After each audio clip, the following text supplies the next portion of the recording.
Sejam bem-vindos a mais um episódio da Simples Podcast. Muito bom ter você aqui hoje conosco. E tem um convidado muito especial, um cara que está sendo aguardado. Pra todos, cara. Vou falar para todo mundo. Mas de verdade, tu já está sendo aguardado há bastante tempo aqui. O Mike é um cara que está me cobrando, inclusive. Eu falei, cara, nós vamos te trazer no momento certo. No momento certo, porque tu vai bater recorde aí e tudo mais, e é isso que a gente vai esperar. Então, já falando dessa pessoa aqui que está com a gente, o cara é diretor executivo da Mobs, mentor da Multiplix. Esse título é novo para mim, eu não me acostumei. Que honra, né? E já está 9 anos no mercado imobiliário, tá? Então tem muita experiência para trazer aí pra gente, muito conteúdo. E seja bem-vindo, cara, é uma honra te ter aqui. Obrigado. Vamos junto. Obrigado, foi muito bem recebido. Morangos, snacks, água, cafezinho. Essa conversa vai ser boa hoje, né? Cara descontraído é bom, né, cara? Eu já te interrompi na largada. Tá tudo certo, meu, coisa boa. Vambora. Ô, Mike, vamos falar um pouco, primeiramente, pro pessoal conhecer, do jeito que a gente conhece, quem que é o Mike Terres, né? Essa pessoa que tá há 9 anos e tal. A gente sabe que todo o início, ele tem uma certa dificuldade, é um pouco diferente, né? E a gente quer entender o que aconteceu com o Mike, como que ele entrou dentro desse mercado imobiliário e falar da tua trajetória num todo. Bom, a gente estava falando agora, né? Eu entrei no mercado imobiliário em 2015 e eu lembro que quando eu entrei, meu único medo é, cara, os terrenos vão acabar. Os terrenos vão acabar, o que a gente vai vender? Aí vai acabar as construções. Mas não tinha noção nenhuma de mercado, de economia, nem nada. E logo depois, meu início foi um pouco difícil, assim. Eu demorei quase 4 meses para fazer minha primeira venda. Eu era muito jovem, então tinha pouca maturidade profissional, maturidade pessoal.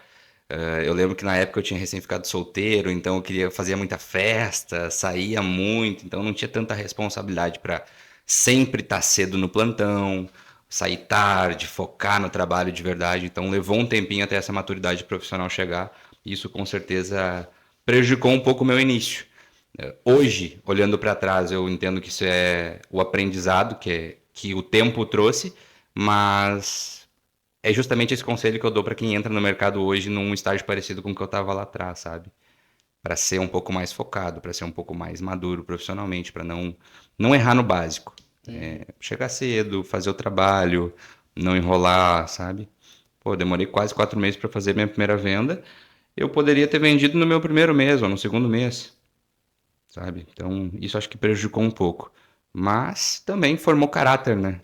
Formou resiliência de não desistir fácil, formou uma série de itens, assim, digamos, na mentalidade que deixou a carcaça mais robusta, sabe? Aguenta mais o tranco. Então, acho que o meu início foi muito sobre isso.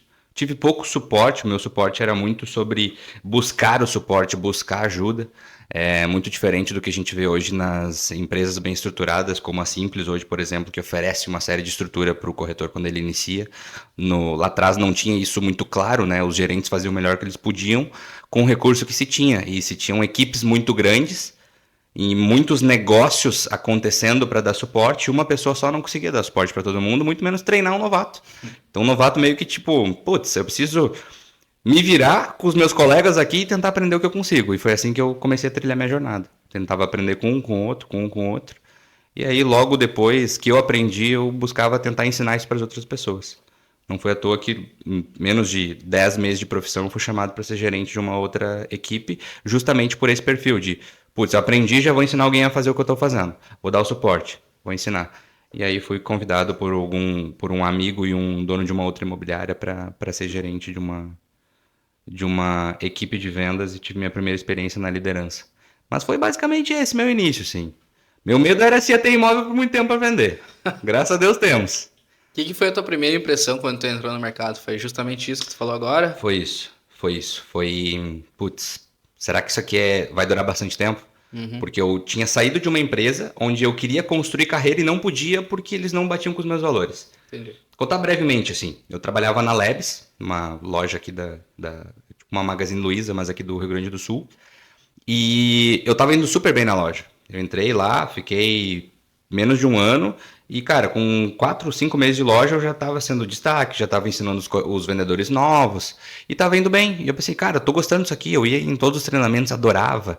Pegava trem, saía lá em Porto Alegre, na frente da estação, da rodoviária, atravessava a rodoviária, pegava um hotel lá na parte do salão de festas do hotel. Eram os treinamentos da Labs, adorava, participava daquilo. E eu fiz o processo para ser trainee, para ser gerente de loja, com mais ou menos uns 8 meses de empresa. Passei na prova e não me deixaram ser porque eu não tinha 2 anos de empresa. Eu pensei, porra, eu não quero ficar numa empresa que valoriza mais meu tempo de casa do que meu resultado. E aí, logo depois, surgiu num churrasco a oportunidade, através do Lucas Zambelli e do Natan, de eu entrar no mercado imobiliário. Eles me convidaram, fui lá conversar com o gerente, fazer a entrevista. Ele disse, entra aqui no decorado, vamos conversar. Aí ficou nós 4, sentadinho lá, conversamos. Cara, entendeu que fazia sentido para mim. Pedi demissão na Labs e entrei no mercado imobiliário. Foi assim. Saiu da Lab sem nenhum tipo de recurso, entrou preparado no Eu pedi mercado. demissão, não tinha como fazer acordo, nem nada do tipo. Cara, eu tinha, sei lá, dinheiro para me manter por uns 2, 3 meses. Eu demorei 4 para vender. Então, eu lembro que quando bateu 3 meses de sem venda, minha mãe, eu morava com minha mãe ainda, né? Minha mãe me chamou assim, perguntou assim, Mike, tem certeza que isso vai dar certo? Aí ali eu senti a primeira pressão, assim, de verdade. Daí eu, não, vai dar. E naquele mês eu vendi já. Naquele mês eu vendi, depois tive uma certa consistência, fazia 1, 2, 3 vendas, 2, 3. Não passava disso, nunca cheguei a bater 4 vendas como corretor nos primeiros 9 meses de corretagem, assim. Mas era o suficiente para me manter e tal. Aí logo depois virei gerente, aí como gerente a remuneração já mudava, era com base na remuneração de vendas que eu agregava para a equipe, o suporte que eu dava, e aí, cara, começou a trajetória como gerente mesmo. Mas meu primeiro medo no mercado era, cara, será que isso aqui dá para o longo prazo? Porque na Labs eu queria fazer carreira, não deu. Aqui eu vou querer fazer carreira, e aí, como é que eu faço? Se acabar os terrenos amanhã? Que imóvel que eu vou vender se eu trabalho com lançamento? E aí, claro, não tinha conhecimento nenhum de economia, de mercado. Ao tempo, comecei a estudar um pouco mais. E eu lembro que em 2016 saiu um estudo sobre déficit habitacional. E esse estudo dizia que o Brasil tinha 5,6 milhões de pessoas em déficit, ou seja, tinha 5,6 milhões de pessoas sem casa. E depois, em 2022, esse estudo foi atualizado. Tinha 6,2 milhões o número do déficit habitacional brasileiro. Ou seja, nesse intervalo de tempo, 600 mil pessoas a mais estavam sem casa do que lá em 2015, 2016, aliás. Ou seja, era um mercado que tem uma demanda que está cada vez aumentando mais. Ou seja, vai ter demanda por mais muito tempo ainda. E o Brasil, por ser um país em desenvolvimento, é um país que precisa investir em casa própria. Então, dependendo das políticas aí que a gente tenha nos próximos anos, a gente vai entender se o mercado vai tender mais para um faixa 2 e faixa 1 ou para um faixa 3. Mas o Minha Casa Minha Vida não vai deixar de existir. Não vai mesmo. Meu, tá. Continuando aí no teu início, tá? Quais que foram as tuas maiores dificuldades que tu enfrentou No início, no teu início ainda? cara, acho que foi falta de suporte. Foi falta de suporte, porque, como eu te falei, não fazendo algum tipo de descaso sobre quem era meu líder, o que era, nada a ver. Eu acho que tem muito a ver com. Foi feito o máximo que poderia ser feito com o recurso que se tinha. Então, dado aquele contexto, não tinha como fazer melhor, sabe? Então, eu estava no meio de pessoas muito boas, eu tinha exemplos do meu lado muito bons. Poxa, o Alexson sempre vendeu horrores, sempre foi destaque de vendas na época. O Pedro também era uma máquina, porque ele que meio que desbravou o tráfego pago aqui na região sul. Tinha o Lucas Zambelli também, que derretia demais em vendas. Quando ele me chamou para entrar na corretagem, eu lembro que ele tinha feito 7 vendas no mês. Isso em 2015, ele tinha vendido 7 Porto Leão, se eu não me engano. Cara, vendeu horrores, assim. E aí isso ali eu calculei quanto ele ia ganhar de dinheiro. Eu pensei, não, eu preciso entrar nesse mercado, cara, eu preciso ganhar isso aqui também. E aí foi isso. O Bruno Lemos também vendia muito na época. Então tinha excelentes referências do meu lado. Então eu tentava me espelhar nelas.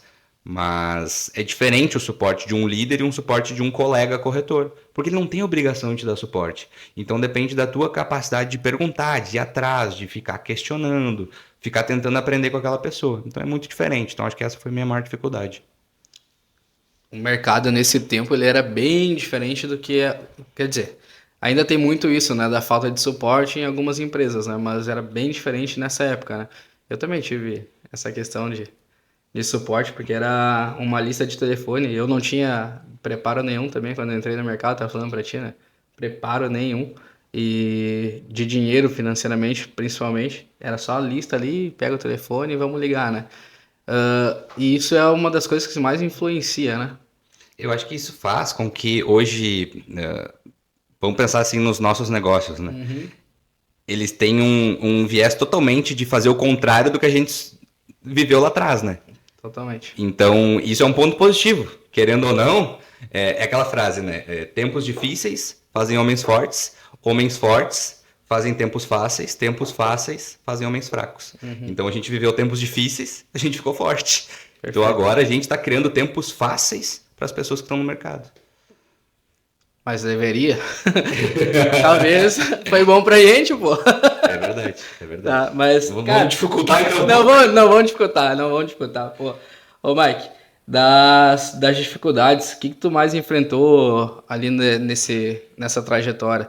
O que foi mais marcante pra ti? De todas as dificuldades, desafios que tu teve? Cara, eu acho que mais marcante mesmo foi quando eu comecei a virar gerente. Podemos entrar nesse assunto? Claro, Tá. devemos. Beleza. Por quê? Foi minha primeira experiência liderando. Eu já tinha estudado administração, tinha feito cursos e tudo mais. Mas, cara, teoria e prática é muito diferente. Uma coisa é tu entender sobre planejamento estratégico, marketing, propaganda. Outra coisa é tu resolver conflito no dia a dia com o corretor. O cara que está com a comissão dele atrasada e a imobiliária está enrolando. O corretor que está de picuinha com outro cara lá que está querendo pegar o cliente dele. Então, é muito diferente no dia a dia. E quando eu entrei na gerência, eu era a pessoa mais nova da minha equipe. Todas as pessoas que trabalhavam comigo, elas eram mais velhas do que eu. Então, ali já tinha uma primeira barreira. Mas que essa barreira, muitas vezes, estava só na minha cabeça. Era muito mental, assim, porque eu me sentia, às vezes, inferior porque eu era mais novo, mais inexperiente. Eu tinha menos tempo de mercado do que alguns corretores que eu estava liderando. E ali eu não sabia o que fazer. Porra, nunca tinha feito uma terapia na vida, nem sabia como eu agia direito, como eu me comportava. Cara, eu fiz muita cagada. Me comunicava mal, me expressava mal, não conseguia conquistar o direito de liderar as pessoas no início, né? Então levou alguns meses ali até eu começar a entender um pouquinho mais. Eu era muito bom em sistema, condição, na época MRV a gente usava o MRV comercial, tinha que aprovar proposta no cockpit. Nossa, nisso ali eu era rei. Era rei, conseguia a exceção de tudo que era jeito mexendo no sistema. Mas muitas vezes o cara precisava de um feedback, precisava de um conselho, precisava de uma ajuda, precisava de um suporte, precisava desabafar. Eu não tinha paciência para ouvir um desabafo de um corretor. Porque eu não sabia ter paciência, eu não tinha exercitado aquilo, eu mal sabia exercitar a empatia. Então era difícil. E aí eu lembro de alguns feedbacks assim que eu tomei do Renato. Renato era um corretor, é um corretor até hoje, mais experiente, e ele me falou uma vez uma frase que me marcou bastante, que foi assim, cara, do jeito que tu tá fazendo aí, vai gerenciar ninguém. Foi uma frase assim, e aí eu lembro que isso ali me marcou bastante, porque eu pensei assim, puta que pariu. É verdade. É verdade. Eu tô agindo muito mal. Daí botei a mão na consciência, no outro dia eu voltei a outra pessoa. Tá, não, agora eu vou me esforçar pra fazer isso de forma mais intencional. Então, acho que o mais marcante pra mim foi a minha incapacidade de saber me comunicar e me relacionar de forma assertiva com as pessoas. No início. Essa, na gerência, assim, essa foi a minha maior dificuldade. E o que tu fez pra resolver isso? Cara, Porque tu teve que tomar uma atitude, tu buscou esse feedback que ele te deu. busquei não. Buscou não, né? Busquei não. Veio. Veio. Tomou um Toma. tapa. Exato. Mas foi bom, foi bom. Foi bom. Cara, o que eu fiz? O que eu fiz foi aceitar, acho que na real. Foi tipo assim, botar a mão na consciência e ver, porra, tô errando mesmo, preciso corrigir isso, como é que eu corrijo? Tá, preciso ouvir mais, preciso ser mais paciente, preciso ter mais calma, preciso pensar antes de falar. Eu tinha uma comunicação passivo-agressiva. Então alguém me falava alguma coisa, eu já parecia um porco-espinho, sabe? Eu já ficava pronto para atacar de volta, como se aquilo fosse um ataque pessoal a mim. Só que na real não era. Era só a maneira como as pessoas se comunicavam. E como eu não sabia como eu me comunicava, acabava gerando um atrito ali, um ruído na comunicação. E aí gerava muita briguinha, muita treta e tal. E demorou um tempinho até eu conseguir fazer isso de forma mais assertiva. Mas daí, com o tempo, se esforçando ativamente para melhorar, começou a acontecer.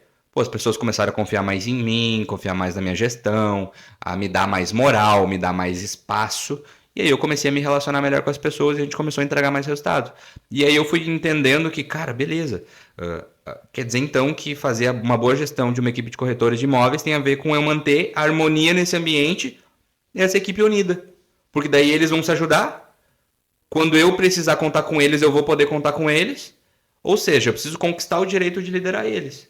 E aí foi onde as coisas começaram a acontecer. E isso eu vou te dizer que levou mais ou menos uns 6 meses. E aí depois desses 6 meses a equipe começou a performar. E a gente ficou performando bem, assim, por, sei lá, mais um ano.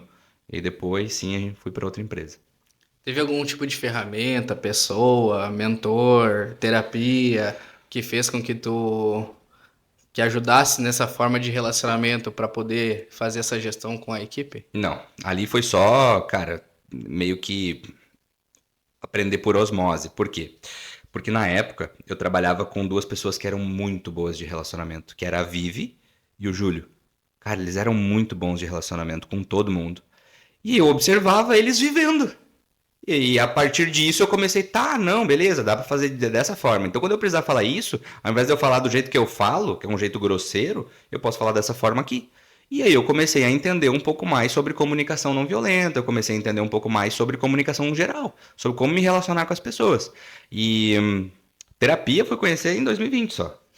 2020. Então até lá era muito tipo assim, testa, erra, acerta, foi assim.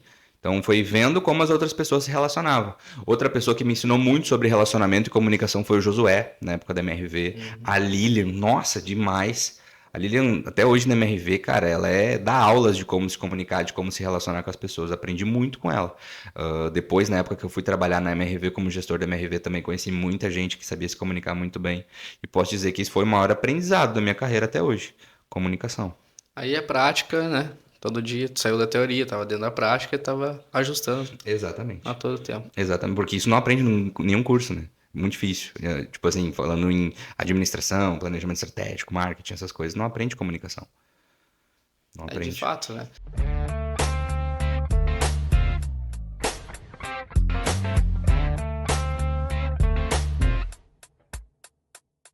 A gente aparenta que tu é um cara muito disciplinado. Pelo que eu entendi, já não é tanto, né?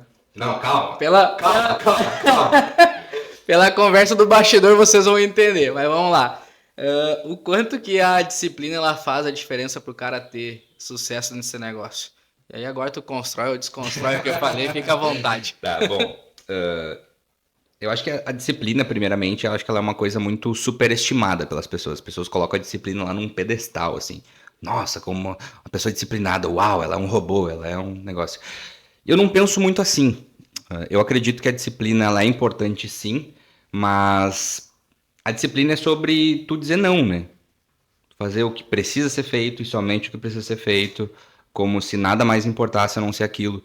E hoje em dia eu já levo a minha vida um pouco mais flexível. Eu sou um cara que eu me cobro muito, sempre me cobrei muito, sempre, busquei sempre elevar o padrão, sempre buscando a melhoria contínua. E ao longo da minha vida, assim, eu lembro que muitas vezes, cara, eu dava um passinho fora do que deveria, ou uma vez, por exemplo, trazendo a questão da saúde, né? Eu era um cara que sempre me exercitava e tal. Putz, aí às vezes eu queria tomar uma cerveja no encontro com os meus amigos e eu ficava me sentindo muito culpado com aquilo. E aí, cara, muito trabalho em cima disso, terapia, conversa, autoconhecimento. Eu entendi que, na real, aquilo estava mais me machucando do que me ajudando. Porque eu sou um cara focado e eu sou muito consistente no longo prazo. Então, eu acredito que a disciplina, sim, ela é um dos principais, mas eu não acredito que eu sou um cara mais disciplinado do mundo. Eu acredito que eu sou uma das pessoas mais consistentes.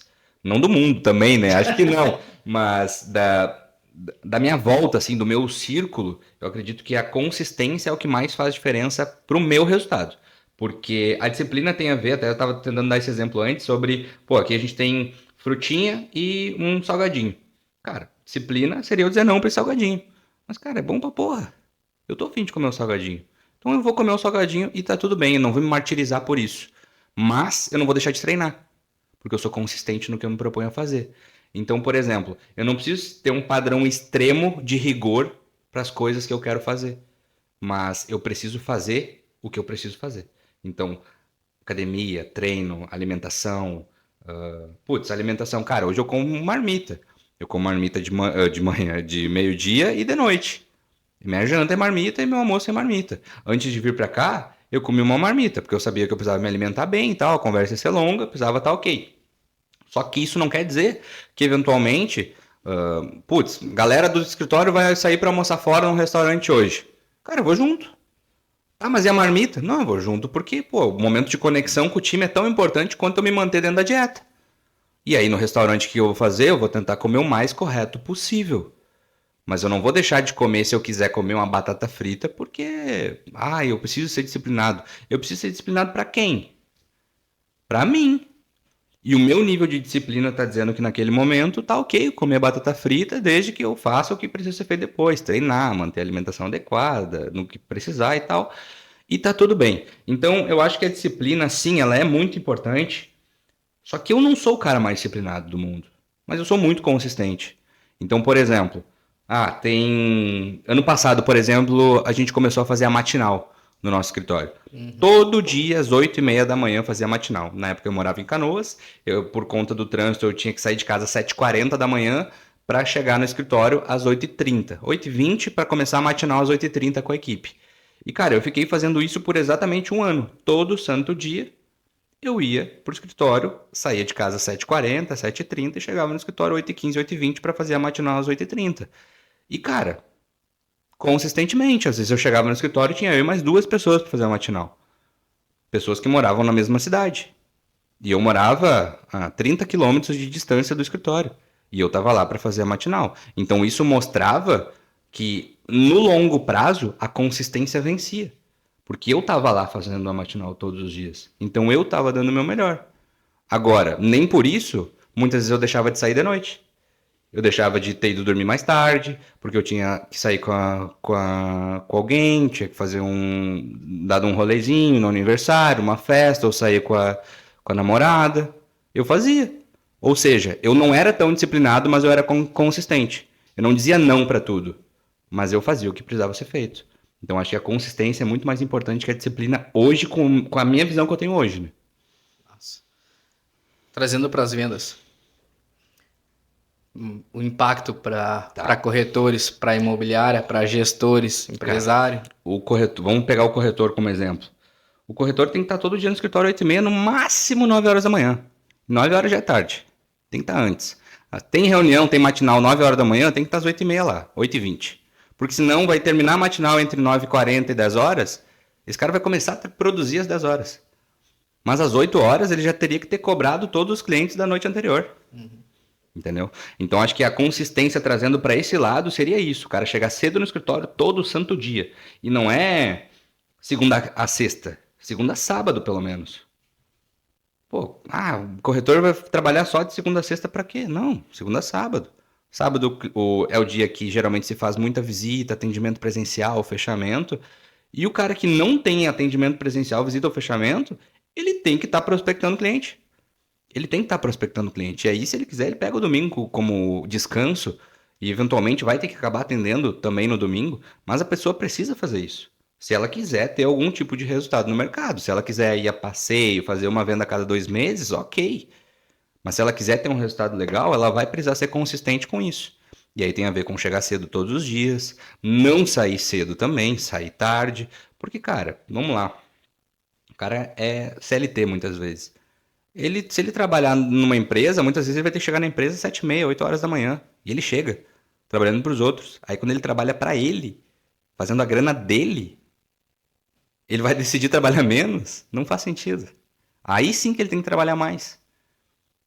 Então, a consistência para mim, trazendo para o corretor, é isso. Para o gestor, é executar a matinal todos os dias de manhã, ser consistente com os one-on-one com o time, com os feedbacks, com os processos, com a observação do time, pô, tô percebendo que aquela pessoa ali não tá indo tão bem, vou chamar lá para conversar.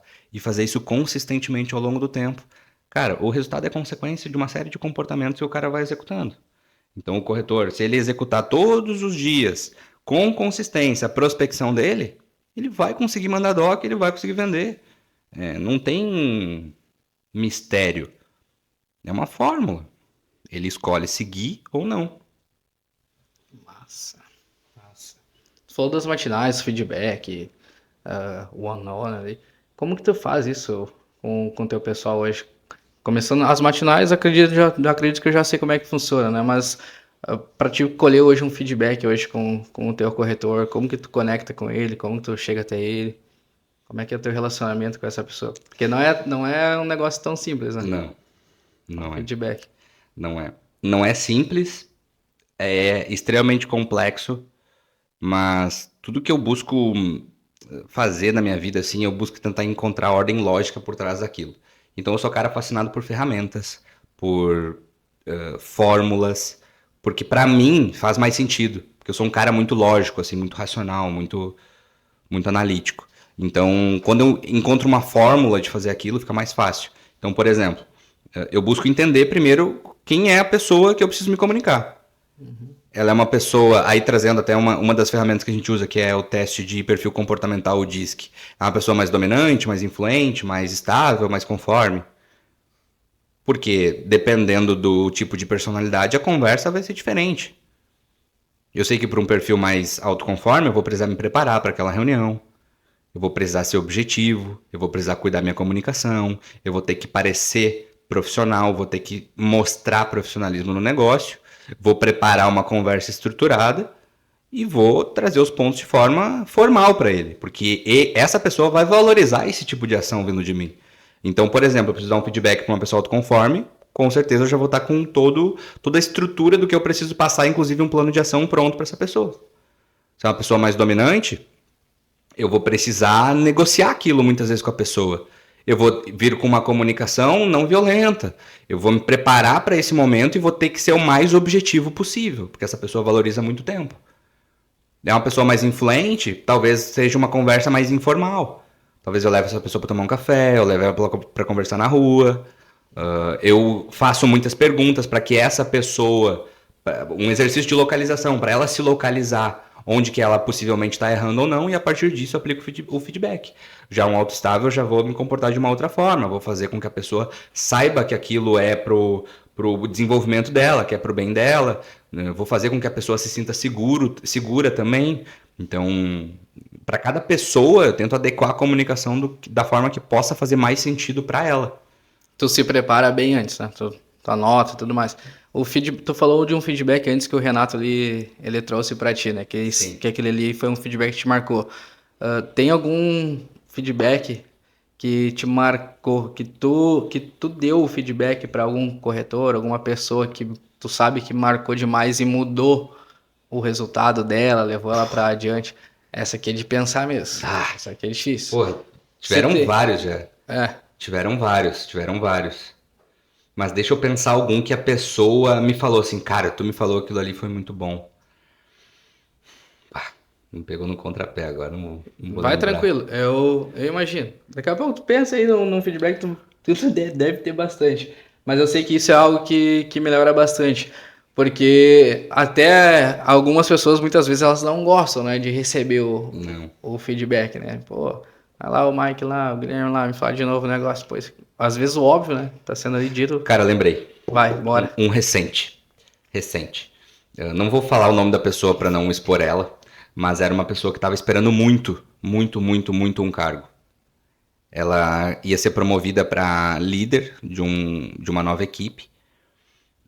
E, cara, todo mundo sabia que ia ser essa pessoa. Era meio que um negócio já combinado. Não, é essa pessoa que vai para lá. E ao longo do processo de inaugurar essa equipe, aconteceram vários percalços no caminho que acabaram impossibilitando aquilo acontecer naquele momento. E aí, do nada, surgiu uma outra oportunidade daquilo acontecer rapidinho. Tipo, surgiu de novo essa oportunidade. E o que se pensou não, vai ser aquela pessoa. Só que ao longo desse processo, a pessoa tinha muitas questões a serem resolvidas ainda, comportamentais. Não só técnicas, mas comportamentais. Que a gente foi observando ao longo desse tempo, sabe? Isso durou cerca de uns 4 meses. E ao longo desses 4 meses, putz, a pessoa não tá indo tão bem aqui, isso aqui cometeu uma falha totalmente desnecessária, não tá tão bem preparada aqui, putz, aqui pode ser um grande problema para a formação dessa equipe. E aí eu tive que tomar a decisão de não colocar essa pessoa e colocar uma outra. E aí na hora eu me preocupei em comunicar primeiro a pessoa que estava esperando ser, sentei com ela, olha, sei que tu esperava isso aqui, não vai acontecer por esse motivo, vai ser essa outra pessoa aqui por esse motivo. Então, queria que tu soubesse por mim do que por outra pessoa, mas vai acontecer dessa forma. E a pessoa na hora, não, ok, tá, entendi, ok. Mas a pessoa depois vai absorvendo, vai processando a informação e ela sente algum tipo de ressentimento. E depois foi pra casa, mandou uma mensagem, um textão de noite. Pô, não gostei disso, não concordei com aquele outro. Isso aqui, putz, isso aqui me pegou e tal. Me explica melhor. Tá, beleza, essa é uma mensagem importante. Li, falei, ó, já te respondo com calma. Tava ocupado na hora. Deu um tempo, respondi de novo. E aí tá, beleza, tu não entendeu? Eu vou ser o mais claro possível agora. E aí escrevi um textão com 9 pontos, um por um, do porquê que essa pessoa não estava indo para aquela posição naquele momento. Só que eu expliquei, cara, olha só, eu já tinha te comunicado isso presencialmente, mas talvez não tenha ficado tão claro na forma como eu me expliquei. Então eu vou explicar de forma clara, eu vou supor que tu tem um nível de maturidade autossuficiente para entender o que eu vou falar, não levar para o coração, não pessoalizar e entender que isso aqui é puramente profissional. Mas são esses os 9 pontos que fizeram eu decidir por essa pessoa e não por ti. A pessoa só mandou um certinho assim. Você, porra, ficou putaço, né? E provavelmente ficou na hora. Mas deu alguns dias, a pessoa veio conversar comigo e tal, falou, cara, entendi. E, cara, começou a corrigir um por um. Perfeito. Começou a corrigir um por um. Por quê? Porque foi assertivo e foi transparente. Não foi aquela coisa, não, tá tudo bem. O problema sou eu, não é tu. Sabe? Não, cara, ó, o problema foi esse. A pessoa botou a mão na consciência, tinha 2 pontos ali que ela ainda tentou discutir comigo, que, putz, talvez não concordo tanto, mas daí pessoalmente a gente conversou e se alinhou, mas foi isso. Então, feedback claro, transparente, papo reto, sem rodeio. Acho que isso foi o último mais sério, assim, que me marcou. E depois a pessoa me agradeceu e tal, e hoje tá fazendo um plano de ação super massa para conseguir corrigir isso aí tudo. Caraca, que legal, cara. Uhum. Que massa. É muito importante. Mas isso depende muito do grau de maturidade da pessoa também. Porque já aconteceu também da pessoa não conseguir a promoção que ela queria ou se manter no cargo que ela queria e a pessoa acabar saindo. É meio que tu terceiriza a responsabilidade ou a culpa daquilo não acontecer. Então essa pessoa não, ela foi extremamente autorresponsável, foi extremamente protagonista, entendeu? Não, beleza, eu viajei nisso aqui, agora eu preciso corrigir. Já passei pelo contrário também, da pessoa disse, não, isso não aconteceu porque a pessoa não quer que eu faça, então não tem mais espaço para mim nessa empresa. Acontece, paciência. Nossa, e na verdade tu vai parar ali para dar o feedback para essa pessoa, tu já tá querendo o que ela melhore de fato, né? Tu tá querendo o bem dela, né? Tu tá mostrando de fato isso. E eu sempre deixo muito claro que lá na empresa existe uma hierarquia em todas as decisões. É o que é melhor para a empresa, depois o que é melhor para o time e depois o que é melhor para o indivíduo. E aí o indivíduo pode ser eu, o indivíduo, ou a pessoa daquela decisão. Então, se for melhor para a empresa, vai ser aquela decisão. Independente do resto. Independente se eu vou gostar daquilo, independente se a outra pessoa vai gostar. E naquele momento, para a empresa, era a melhor decisão aquele outro caso. Então, cara, é sobre manter as regras claras, os acordos claros. Muito bom.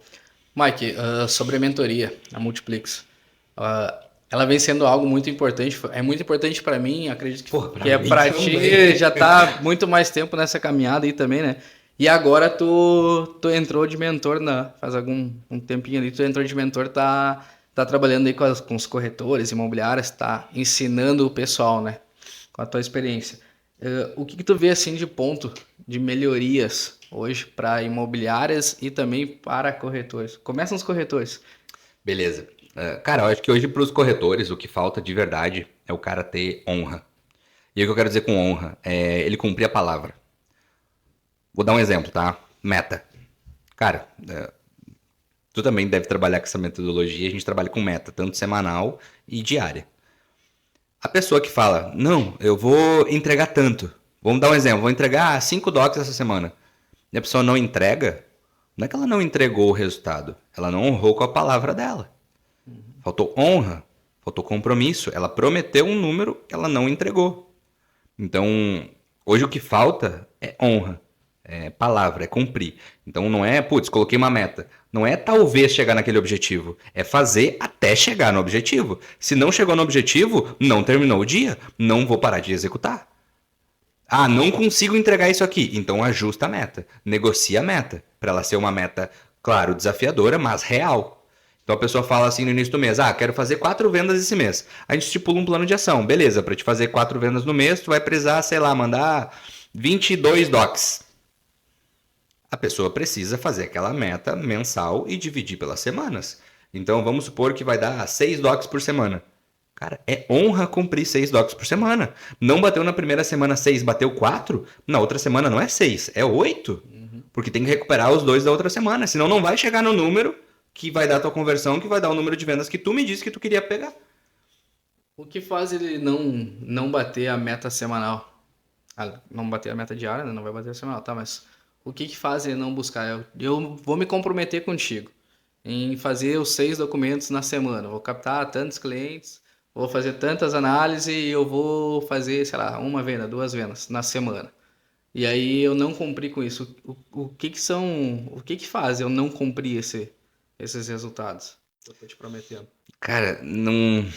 É que pra cada pessoa pode ser uma coisa diferente, né? Vai ser vários. Mas na minha visão, cara, é falta de, fome, falta de ambição, falta de.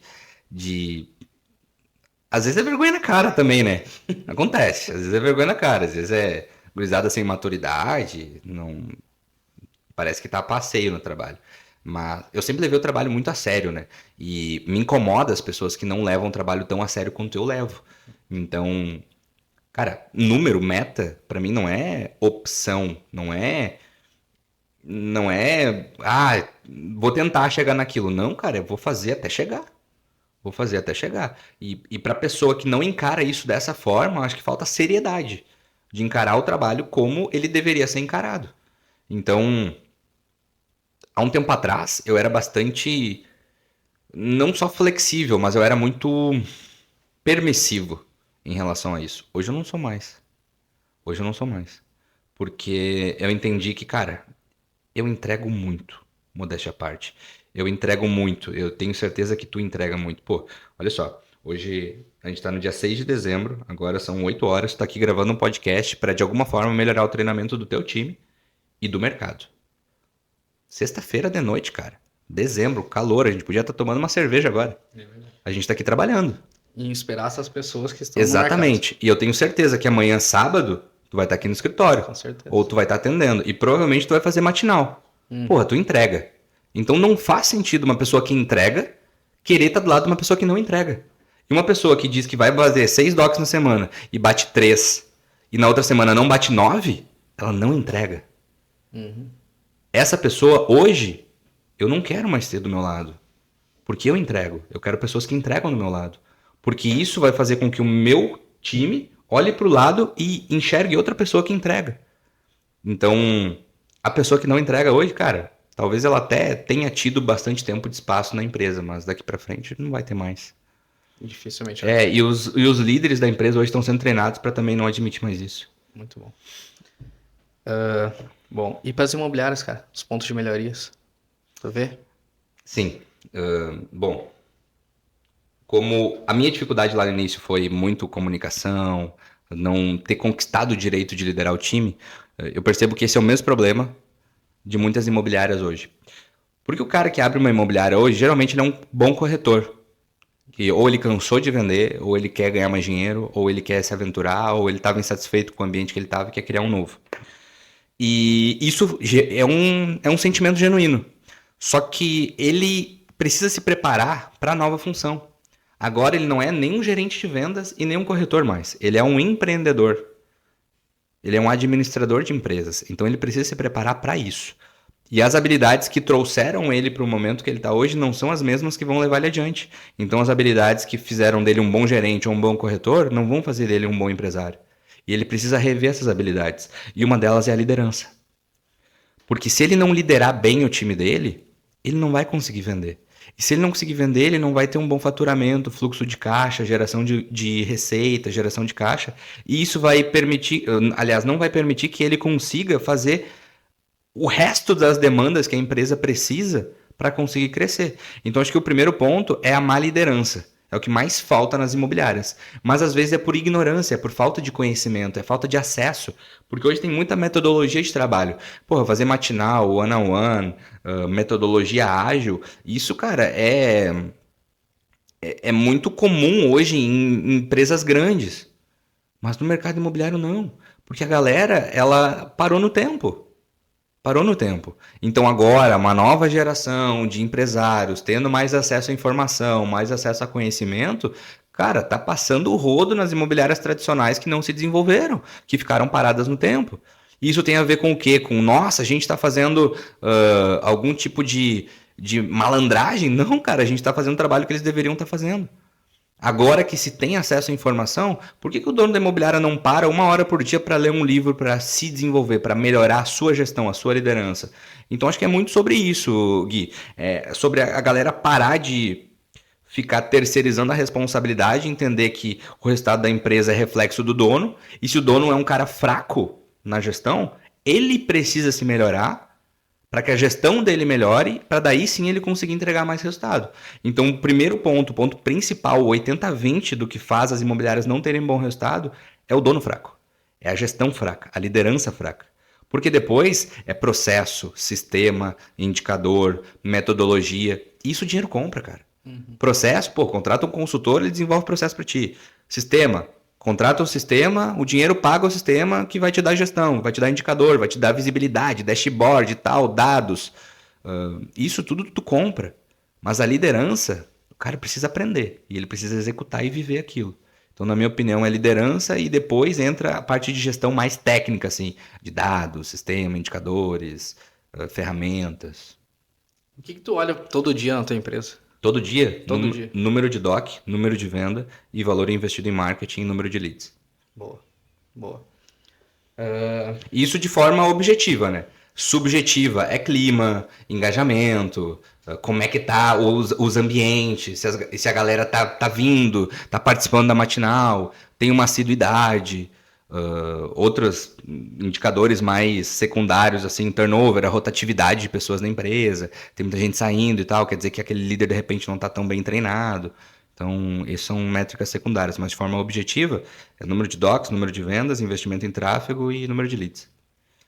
Minha próxima pergunta para ti seria da questão do maior erro que tu observa os corretores, mas eu queria botar isso antes, aproveitando o assunto da imobiliária.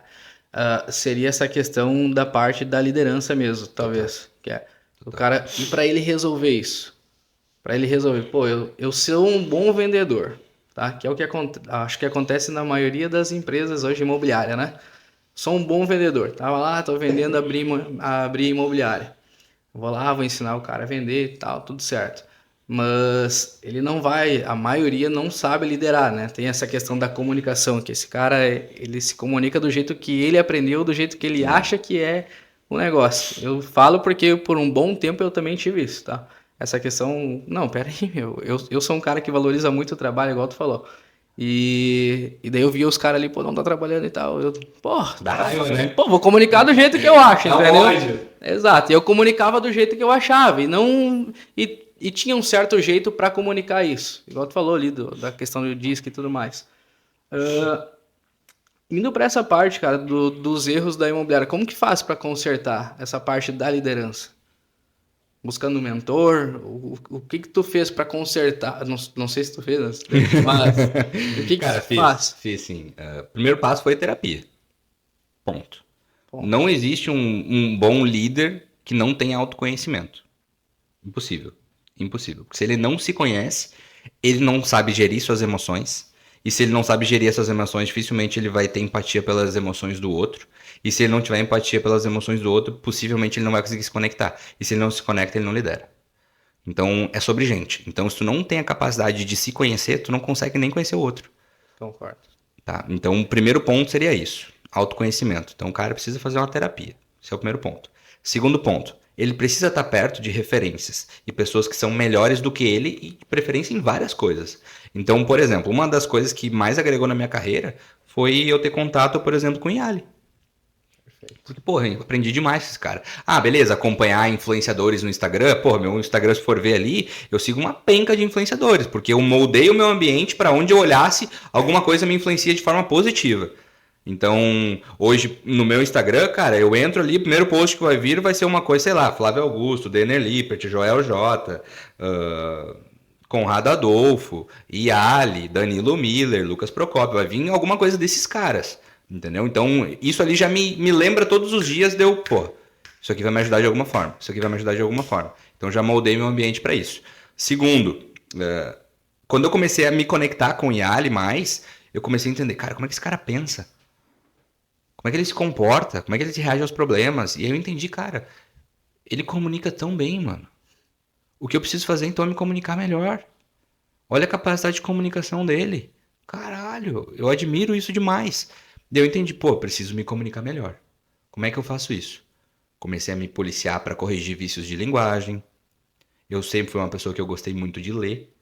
Então eu comecei a ler de forma mais intencional, aumentar vocabulário, falar de forma mais assertiva, não ficar com aqueles sabe? Conectivos, assim, tipo, tal. Até no início do podcast eu falei um tipo já, puta que pariu, fiz merda já. Mas cuidar da comunicação. Porque imagina, vai fazer uma reunião com o time, meia hora o time te ouvindo. Cara, tem vício de linguagem? Os caras vão prestar atenção só no teu vício de linguagem. A comunicação não flui tão bem. Então, isso foi uma das coisas que me ajudaram bastante. Mas cara, tá perto de gente boa, assim, tá perto de gente melhor que tu, porque isso te engrandece. Então, a gente do mercado imobiliário às vezes tende a ficar dentro da nossa redoma, dentro do nosso círculo ali, onde a gente é a pessoa mais inteligente do círculo. Ou seja, a gente fica com o nosso time, e o nosso time, todas as pessoas ali, não nenhum tipo de arrogância ou prepotência, mas tendem a ser pessoas com menos experiência ou história de vida ou resultado que tu. Então, de alguma forma, pode ser que tu fique ali meio que protegido pelo teu ego de ser a pessoa mais inteligente, onde as pessoas te perguntam e tu responde tudo. Tá, mas e quando eu tiver dúvidas, para quem eu pergunto? Tá, mas e os meus questionamentos eu pergunto para quem? Porque o empreendedor é um cara solitário. Então, quando eu pude entrar no grupo do Yali como um dos mentorados lá da Multiplix, cara, pô, foi demais, assim. E acho que graças a- ao trabalho mesmo, assim, que foi construindo ao longo do tempo, ele teve bastante confiança também na minha entrega, no que eu poderia agregar, e de alguma forma entendeu que eu poderia ser uma ferramenta para ajudar outras pessoas do mercado imobiliário que estiveram passando por momentos como eu passei já, como tu já passou, e como outros tantas pessoas estão aí perdidas, dando volta ao redor de si mesmo, correndo atrás do próprio rabo, sem sair do lugar. Então, com certeza, autoconhecimento, se conectar com gente melhor que tu, exercitar a humildade, se desenvolver. Cara, o dono, a empresa, o resultado da empresa vai ser reflexo do dono. Então o cara precisa se melhorar. Se ele se melhorar, a empresa melhora. Dicas práticas para os corretores, tá? Se tu tivesse que listar 3 coisas, tá? 3 coisas que todo corretor ele deveria fazer. Quais seriam essas 3 coisas? Cara, em 3 eu não consigo. Tem que ter pelo menos mais uma ali. 4. Porque eu acho que vai fazer mais sentido, assim. Bora. Cara, a primeira delas é meta diária. Tem a ver com o que eu falei antes da honra. Porque se o cara bater a meta diária, o resultado dele no final do mês não vai ser uma surpresa. Então ele precisa ter uma meta diária. Seja mandar um documento por dia, seja captar 9 a 12 leads por dia, tem que ter uma meta diária. Tem que ter um valor claro que ele enxergue todos os dias e ele só para de trabalhar depois que ele bater aquilo. Antes dele bater aquilo não é uma opção, tipo, tá, não, chegou, acabou. Não, vai até bater. Bateu, aí parou. Aí tu pode dar uma respirada. E se bater 2 horas da tarde? Não, aí aumenta a meta. Boa. Aumenta a meta. Bora pra cima. Aumenta a meta porque talvez no outro dia tu não consiga bater ela. Aí tem uma folga. Então aumenta a meta. Isso aí. Primeira. Quais são as outras? Ah, beleza, esqueci, Porra. né? Segundo é feedback, cara. É precisa querer feedback, precisa buscar feedback e precisa saber aceitar e receber feedback. Só que o feedback ele tá muito atrelado também à capacidade do líder de dar feedback. Uhum. Então precisa ter um bom líder. Ele precisa estar num ambiente onde ele tem um bom líder. Então, por exemplo, hoje eu não tenho a menor dúvida que a Simples pode ser um bom ambiente para essa pessoa, porque tu é um cara que está em desenvolvimento, já criou uma robustez de liderança muito forte, então tu tem a capacidade de dar um bom feedback para um liderado. Então, a capacidade de receber bons feedbacks e tá num ambiente onde tu tem a capacidade de receber bons feedbacks é muito importante, mas querer o feedback. Querer saber quando tá errando, perguntar, putz, olha só, o que tu acha desses números aqui e tal? Tô indo bem, tô indo mal? Ou fiz isso aqui no atendimento, vai bem, vai mal? Olha aqui essa conversa, me avalia aqui, me corrige. Pô, isso aqui, será que tá legal? Dá para melhorar? Olha só, preparei isso aqui pro cliente, quer dar uma avaliada? Então o vendedor ele tem que ser viciado em feedback. Então, essa é um dos comportamentos que fazem bastante diferença. Porque ele vai se corrigir muito rápido, ele vai se aprimorar rápido, ele vai conseguir boas informações, ele vai conseguir ajustar o processo dele rápido. Então, o feedback eu acho que é o segundo ponto que faz com que o corretor tenha bom resultado. O terceiro tem a ver com o futuro, com clareza. Ele precisa enxergar qual que é o próximo passo dele. Esse cara, ele quer continuar sendo corretor? Ele quer se desenvolver como um líder? Ele quer aumentar o número de vendas dele? Qual que é o número que ele quer atingir? Ele está fazendo 3 hoje. Ele quer fazer quanto? 5? 7? 10? Quer bater recorde? Quer fazer 12, 15, 20 vendas no mês? O que ele precisa para fazer isso? Ele está num ambiente que aquilo é permitido? Ele está num ambiente que ajuda ele a ter clareza em o que ele precisa fazer para dar o próximo passo? Então, se hoje ele está num ambiente que não conecte com o futuro que ele quer ter, cara, será que faz sentido ele estar ali? Então, esse é o terceiro ponto, porque senão o cara vai ficar dando voltas, voltas, voltas e nunca vai sair do lugar, porque ele vai estar estagnado, porque a empresa dele também está estagnada. Então, clareza eu colocaria como o terceiro ponto. E o último, para fechar, autoconhecimento. Novamente, autoconhecimento por quê? Porque se ele não conhece as emoções dele, ele não vai entender quando ele chegou no limite. Ele não vai entender quando ele está cansado e quando ele está em depressão. Ele não vai entender quando, putz, hoje eu preciso dar uma desopilada. Hoje, chegou pra mim, hoje eu tô esgotado. Ele não vai entender quando ele tá bem, quando ele tá mal, quando ele precisa buscar ferramentas pra se analisar, sabe? Então, o autoconhecimento é muito importante. Até trazendo um ponto, um dos últimos convidados que veio aqui, o Barreto, o Lucas Barreto, ele trouxe uma coisa no podcast dele que me chamou bastante atenção. Teve um momento da carreira ali, quando ele estava trabalhando lá na época que a Mobs ainda se chamava CAP, que era o burnout. Teve um momento que ele estava bastante cansado, bastante fadigado, foi no médico, foi ver se era vitamina, não era vitamina, e aí por conta do autoconhecimento foi entendido que poderia ser um início de burnout, porque ele estava fazendo psicoterapia. Ou seja, foi o autoconhecimento, foi buscar ajuda externa que fez com que ele fosse diagnosticado com isso e tivesse a oportunidade de se corrigir. E aí ele tomou uma série de ações que corrigiu esse problema. Então o autoconhecimento é muito importante, porque senão o cara vai trabalhar que nem um cachorro e, cara, uma hora ele vai cansar, vai fadigar e ele não vai entender o que está acontecendo, ele vai entender que, tipo, putz, meu desempenho está caindo, o que eu faço? Vou trabalhar mais. E o cara entra num ciclo vicioso que o cara vai ladeira abaixo. Então o autoconhecimento é muito importante. Excelente, cara. Excelente. Como que os corretores podem se diferenciar? Como que eles podem se diferenciar nesse mercado que ele está cada vez mais competitivo? Marca pessoal. Marca pessoal. Marca pessoal. Porque o imóvel que a gente vende, considerando Minha Casa Minha Vida, ele é uma commodity, né? O cara que quer comprar um apartamento, por exemplo, aqui no Rio Grande do Sul da MRV, ele pode comprar de mim, ele pode comprar de ti, ele pode comprar do Dani. Quer dizer, do Dani não, né? Ele não tem crescido. Não tem crescido, né, bro? Não tem crescido. Então pode comprar do Dani, tem crescido. Ele pode comprar de um corretor meu, de um corretor teu.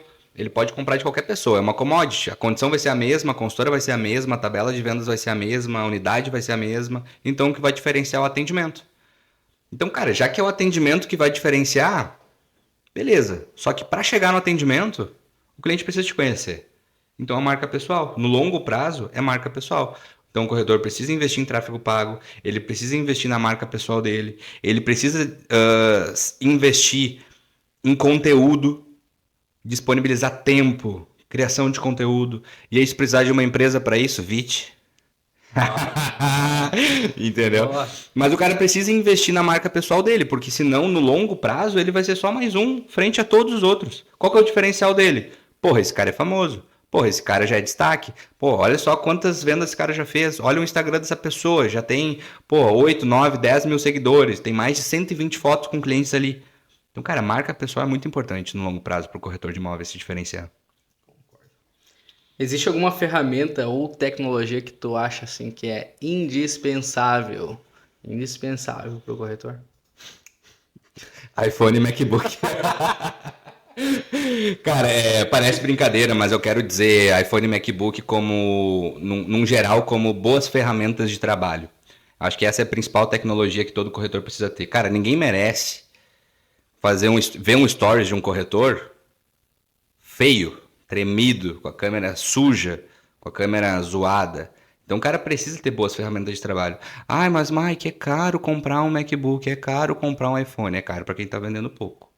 Por isso que o cara precisa ter meta diária, por isso que ele precisa ser comprometido, por isso que ele precisa investir em marca pessoal, para que não seja caro ele ter boas ferramentas. Porque, cara, porra, dá um tesão trabalhar com ferramenta nova. Eu lembro que quando eu comprei o MacBook, caralho, eu queria dormir abraçado com aquele computador. Mas é sobre isso, o iPhone é a mesma coisa. Quando eu troquei, acho que era, sei lá, a Moto Max que eu tinha, já tava travado por um iPhone a primeira vez, acho que foi o iPhone 7, que era o melhor iPhonezinho da época. Cara, porra, outra vida, outra vida. Então, boas ferramentas de trabalho no geral são as melhores tecnologias que um corretor precisa ter. Hoje em dia também é indispensável um corretor saber usar o ChatGPT, ter uma assinatura do ChatGPT 4.0 para conseguir criar ali um robô específico para cada tipo de prompt que ele queira dar. É indispensável isso. Ah, mas eu não sei que conteúdo fazer no Instagram. Pô, usa o ChatGPT, cara. Usa inteligência artificial para te ajudar a trabalhar. Ah, o cliente me mandou um textão, não sei o que responder. Cara, pede pro ChatGPT te ajudar. Faz muito sentido. Preciso dar um feedback para um liderado. Às vezes o ChatGPT ajuda também a te dar ideias de como começar aquele negócio, de como elaborar ou trocar algumas palavras que vão dar uma conotação mais agressiva por algumas que vão dar uma comunicação um pouco mais suave, mais soft. Então, é indispensável o cara saber utilizar essas novas tecnologias. Agora a gente está com a competição bombando dentro da empresa. Cara, todos os logos das equipes foram feitas com ChatGPT puro. ChatGPT. E os logos bonitos, cara. Bonitos. Tem equipes que eu queria participar da equipe só para poder ficar com aquela bandeira. Sabe? Então é importante o cara entender essas novas tecnologias e estar por dentro disso. Mas boa ferramenta de trabalho no geral. O celular tem que ser bom. Não precisa ser só iPhone, tá? Mas tem que ser um celular bom, um MacBook ou um outro computador bom. Na Mike, não consigo fazer isso agora. Faz como dá. Até tu ter recurso para fazer melhor. Carro, tem que ser um carro que te permita ter conforto para um atendimento, boas vestimentas para conseguir passar uma boa impressão no atendimento. Então precisa estar com roupinha de sair para atender um cliente. E no dia a dia, se vestir bem, aumenta a tua confiança, aumenta a tua autoestima. A tua confiança vai fazer com que tu faça mais negócios. Fazendo mais negócios, tu retroalimenta a tua confiança. Então é um círculo virtuoso.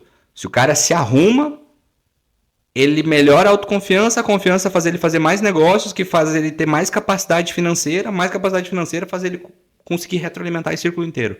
Então, o cara tá bem consigo mesmo, faz muita diferença. E não só tecnologia, mas daí vamos falar de capricho. Pô, cabelinho bem cortado, barba bem feita, cheirosinho e tal, higiene sempre em dia, dente sempre escovado. Cara, me dá uma ânsia quando eu vejo um corretor que vai para um plantão de vendas ou para uma imobiliária e não leva uma pasta de dente, uma escova de dente na mochila para escovar o dente depois do almoço, cara. Não faz sentido. A higiene tem que estar em dia. Tem que estar em dia. Entendeu? O cliente com bafo. Tá louco? Bafão? O cliente Não dá. querendo ir embora já. Cara, perfeito. E realmente, cara, principalmente eu me lembro lá no meu início dessa questão do computador, por exemplo. Meu Deus, tinha uma máquina travada, cara. Travada, dava pra subir documentação, pra análise. Mas, puta merda, pensa num negócio que era difícil, né? Tu tava subindo documentos, travava, daqui a pouco desligava. Não tem como o cara Aí trabalhar, o né, cara cara? fica com ódio quando pega uma documentação. Não. E outra, hoje é fácil falar, né? Ah, tem MacBook, não sei o quê. Mas, cara, eu fiquei, mesmo depois de ter empresa, tá? Eu fiquei anos com um computador que ele não funcionava se ele não tivesse conectado na tomada. Era um notebook onde ele não tinha mais conserto da bateria, tinha que comprar outra, e eu procrastinava aquilo, a bateria do notebook custava, sei lá, uns 300, 400 reais, não queria comprar, ele só funcionava conectado na tomada. E fiquei anos com aquele notebook. E, cara, serviu, serviu. Então, é fazer o melhor que se pode com o recurso que se tem, Exato. seja qual for. Ô, Mike, teu público interagiu bastante lá no Instagram. Obrigado. Cara, é o seguinte, tá? A gente colocou lá na caixinha do Instagram, né? Abriu uma caixinha no Instagram para poder o pessoal fazer algumas perguntas para ti. Eu selecionei aqui, deixei tudo pronto e a gente vai te perguntar, certo? Primeira pergunta que teve lá. Ah, como você enxerga o mercado imobiliário nos próximos 5 anos e como os corretores devem se preparar para isso? Você vem de um corretor teu. Tá, olha Olha. só. Beleza. Bom, o Brasil é um país que ainda depende muito da política pública, né? Então, vamos pensar em Minha Casa Minha Vida. Dependendo do governo que tiver no poder, a gente vai ter uma tendência maior em trabalhar faixa 1 e faixa 2. Dependendo da tendência, a gente vai trabalhar mais faixa 2 para faixa 3. Então, isso pode ter a ver. Então, por exemplo, digamos que um governo de direita venha assumir nos próximos anos. Pode ser que a gente tenha que trabalhar um pouco mais faixa 3. E se continuar um governo de esquerda, provavelmente a gente vai continuar focando mais em faixa 2. Então, acho que essa é a principal adaptação do mercado. Falando de Minha Casa Minha Vida, tá? Primeiro imóvel, segmento econômico. Mas, claro, tudo vai depender de fatores externos. Isso a gente não controla. O que a gente controla é o que a gente pode fazer com isso. Como a gente reage a esses fatores externos. Então, trazendo para o paralelo, o que o corretor precisa fazer, independente de qualquer coisa? Ter uma boa reserva de emergência, investir em marca pessoal. Por que reserva de emergência? Agora a gente está passando por um momento que a questão das assinaturas da Caixa com esse porta de entrada, que é o subsídio extra do governo do Rio Grande do Sul, que muitos estados e cidades já têm, acabou trancando muita assinatura. Então a gente está, desde o que, sei lá, outubro, com muita. A gente está em dezembro agora, dia 6 de dezembro. Outubro e novembro, muita assinatura da Caixa não aconteceu. Ou seja, o corretor está sem receber 2 meses. As vendas que ele já era, que eram para assinar na Caixa em outubro e novembro. E aí a galera que não está preparada financeiramente agora está passando sufoco. Então, por isso que a reserva de emergência é muito importante. E a reserva de emergência para um autônomo teria que ser de 6 a 12 meses de custo fixo pago da sua vida. Então, sei lá, o cara tem um custo de vida de 6 mil reais. Ele precisaria ter 72 mil guardado. 12 meses de custo fixo pago. Ou pelo menos 36 mil guardado. Pelo menos 6 meses. Aí esse cara estaria tranquilinho agora. Continuaria fazendo captação de clientes, continuaria tendo suas contas pagas, a tranquilidade, botar a cabecinha no travesseiro, dormir tranquilo. Então isso ele precisa ter independente de mercado. Mas para ele estar bem preparado para os próximos anos, isso tem que ser uma realidade para ele. Então uma boa reserva de emergência, investir em marca pessoal e estar atento às mudanças de mercado, né? Pô, teve uma mudança, agora tem que entender um pouco mais de faixa 3, tem que entender de linha de crédito, tem que entender das diferenciais do produto, tem que entender do SBPE também, ele precisa se adaptar. Ah, é mais faixa 2, qual que é o comportamento desse público? Como que eu interajo melhor com ele? Como eu me relaciono melhor com esse público? Então tem que estar atento às novidades do mercado. Perfeito. Bora para a próxima. O que te incentivou a se tornar um empreendedor? Cara, acho que foi muito em casa, assim. Minha mãe, ela tem empresa desde o ano de 2000. Ela, desde que eu era bem novinho, assim, criança, ela e meu pai já empreendiam. Eles têm tinham, né? Hoje quem tem é minha mãe só, uma funerária. E a minha mãe, ela sempre ensinou assim, cara, trabalha pra ti, conquista tuas coisas, honra tua palavra. Ela sempre me ensinou valores muito fortes, assim. E acho que ela que me incentivou a eu empreender. Tanto que ela queria muito que eu estudasse no Liberato, que é uma escola técnica aqui de Novo Hamburgo. E eu não queria. Não queria. Porque eu não gostava muito de escola, assim, porque, cara, minhas notas eram medianas. Eu mandava bem, sei lá, em inglês, educação física e mais uma matéria, geografia, talvez, história. Artes. É. E aí, cara, eu pensava assim, porra, eu vou ter que me esforçar pra caralho pra uma coisa que eu não quero estudar. Eu podia escolher entre mecânica, eletrônica ou química. Que eu quero com mecânica, que eu quero com eletrônica, eu quero com química, eu não gosto de nada disso. Então eu não queria estudar no Liberato, mas ela insistiu, beleza. E eu pensava que, cara, o que eu vou ser quando eu crescer, né? E a grande verdade é que eu comecei a gostar de estudar quando eu estudei uma coisa que eu gostava, que foi administração. Aí eu vi, porra, cadeira de planejamento estratégico, caralho, que massa. Marketing, porra do caralho. Adorei. Adorei. Recursos humanos, da hora. Contabilidade, uma bosta. Mas tinha que fazer. Então, contabilidade da administração, pra mim, era a mesma coisa que a química do ensino médio. Tinha que fazer porque tinha que fazer. Era alface pra quem não gosta de salada. Mas, fazia. Então, ali eu comecei a me destacar um pouco, porque eu comecei a gostar do que eu estava estudando. Então, eu, pô, era mais interessado. Daí eu realmente comecei a tirar boas notas, comecei a ir bem. Eu entendi, cara, tem alguma coisa disso aqui pra mim. E ao longo do processo, eu pensei, cara, depois que eu estudei administração, eu quero ter uma empresa. Só que eu não sabia no que, né? Tentei construir carreira na Labs, não deu. Tive a oportunidade no mercado imobiliário, porra, que eu consegui construir uma carreira. Aí foi que eu tive a oportunidade de empreender, abrir um negócio. Então acho que o incentivo foi muito de casa, assim. E forçado também, porque eu decidi abrir imobiliária porque eu estava inconformado com o ambiente que eu estava no meu trabalho.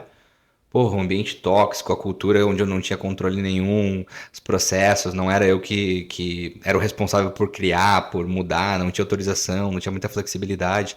Então eu queria criar um ambiente diferente.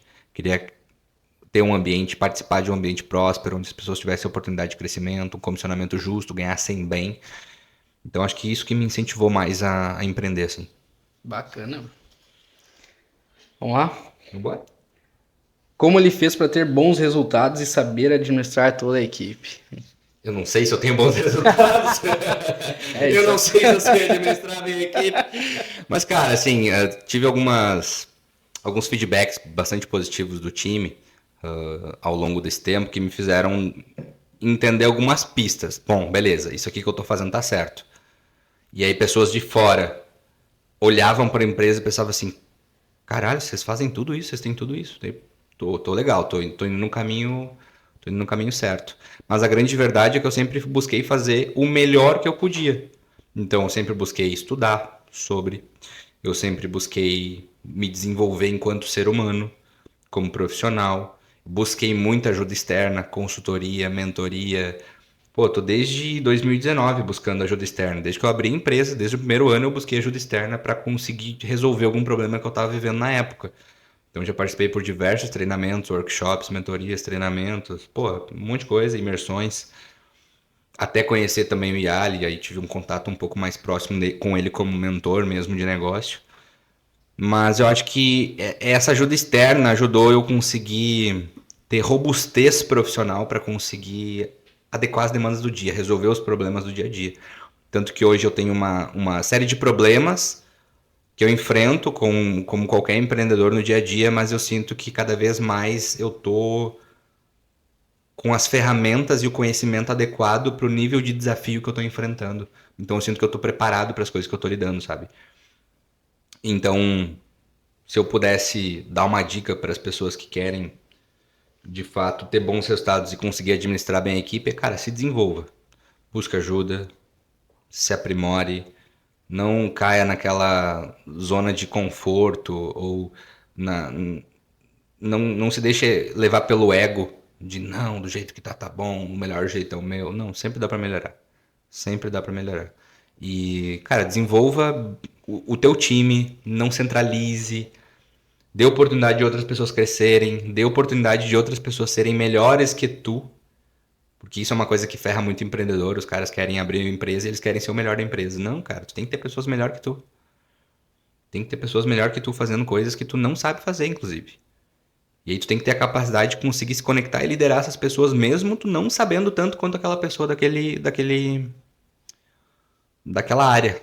Então, se tu for a melhor pessoa para comercial da tua empresa, tem que ter um excelente financeiro contratado, tem que ter um excelente marketing contratado, tem que ter um excelente RH contratado, um administrativo. Então, precisa ter um time robusto, assim. Não dá pra fazer as coisas sozinho, Muito bom. sabe? E vai te desafiar também, né? Muitos Pra melhorar. empreendedores, cara, muitos gerentes, donos de imobiliária, os líderes, eles querem ser o herói do negócio, eles querem, dá pra mim que eu resolvo. Só que, cara, isso suga demais, cansa demais. Eu já fui essa pessoa também. Suga demais, sabe? Mas é por pura vaidade. É por, toca em mim que eu resolvo. O cara quer cruzar, cabecear e comemorar e ser o zagueiro ao mesmo tempo. Não tem como. Não tem como. Então, é descentralizar um pouco, dar a oportunidade das pessoas fazer o trabalho melhor que tu, ou no início até um pouquinho pior, mas isso te dá a oportunidade de escalar. Teve uma frase que eu li em 2019 do Rafa Velar que me chamou bastante atenção, que eu levo para mim até hoje, que é o seguinte: é a capacidade de ter pessoas que fazem alguma atividade a 70 ou 80% da tua capacidade te permite escalar. E aquilo me deu um negócio tipo assim, beleza, eu sou a pessoa que faz isso aqui melhor hoje. Mas se eu tiver uma pessoa que faz muito bem, já é suficiente. Porque daí eu posso fazer outras coisas. Essa pessoa vai continuar entregando esse resultado, mesmo que a 80% ou 70% da minha capacidade, mas eu consigo escalar. Então não é sobre ter 100% do resultado o tempo todo. É sobre crescimento, é sobre escala. Bom demais. Vamos lá. Como que... Opa, essa aqui já foi, pô. Bom. Essa aqui é uma oportunidade, tá? Para trabalhar na empresa do Mike. Qual o perfil de colaborador ele busca? Que não seja bundão. Explica, pô. Cara, falei bastante aqui hoje sobre honra, sobre palavra. Uma pessoa bundona, bundão, é aquele cara que não tem palavra, que não entrega a meta diária, que não entrega a meta semanal, que finge que trabalha pro líder fingir que acredita que ele trabalha. Esse me engana que eu gosto, sabe? Cara, isso é péssimo. Esse tipo de pessoa hoje não tem mais espaço para trabalhar comigo. Então, não é quem trabalharia comigo, é quem eu não quero perto. Quem eu não quero perto é o bundão. Agora, quem eu quero perto é o cara com fome, com ambição. O cara pode ser um zero à esquerda para mexer no notebook. Mas se ele for um cara extremamente interessado, com vontade, ambição, querendo fazer o negócio acontecer, todo o resto a gente ensina. E tenho certeza que vocês também têm essa capacidade. Mas falando assim de perfil, cara, me incomoda um pouco as pessoas que não entregam e não são responsáveis, que não são íntegras com sua palavra, que não honram sua palavra. Então, eu traduziria isso como um bundão. Um mundão. Não vai ter espaço. Não vai ter espaço. Muito bom.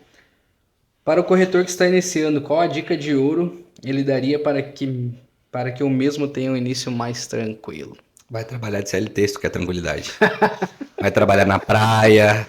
Cara, mercado imobiliário não tem tranquilidade. Mas agora, se ele quer um caminho inicial um pouco mais suave, sem tantos percalços, começa com grana guardada. Pelo menos 6 meses de grana guardada e grana ainda para investir em captação no início. E foca em fazer 10, 12 leads captados por dia. O resto é consequência disso. Então, quer um começo um pouco mais suave, sem tanta tucanação, tem dinheiro guardado porque a tua ansiedade vai agradecer, teu travesseiro vai agradecer porque tu vai dormir com mais tranquilidade, porque tu não vai estar aflito, meu Deus, preciso vender, preciso receber dinheiro e tal. O teu cliente vai ser melhor atendido também porque tu não tá com pressa para vender. E cara, hoje tenho certeza que é um padrão já de mercado fazer com que o corretor venda rápido. Pelo menos das empresas que estão fazendo como um trabalho como a gente faz, de buscar melhoria, aprimoramento do processo e tal, é fazer o cara vender em menos de 30 dias. Então, se ele já tiver numa empresa dessa, o processo já vai ser facilitado, mas se ele quiser ter mais tranquilidade ainda, ter uma boa reserva de emergência para iniciar na corretagem vai ajudar bastante.